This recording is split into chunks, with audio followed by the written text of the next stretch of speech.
Today we're going to be looking at hive stands. Hive stands are extremely important for a beekeeper and for your bee colony.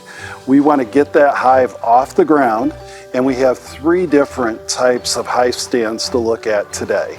We're going to take a look at the PVC hive stand. This is a very durable hive stand made of PVC, and you actually need no tools to put this together, and you'll see how quickly it goes together here. By far, this is the easiest hive stand that you can get on the market. It goes together so quickly, and at the same time squares out very, very well for your hive to fit right in the upper grooves here, and I'll show you that in a second.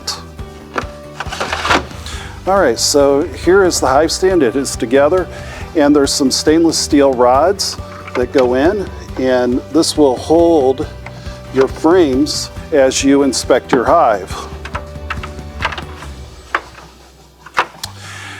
So as you're inspecting, you would be able to put these right here, and this will hold probably 4 really easy, maybe 5. And there you go. That is the PVC hive stand.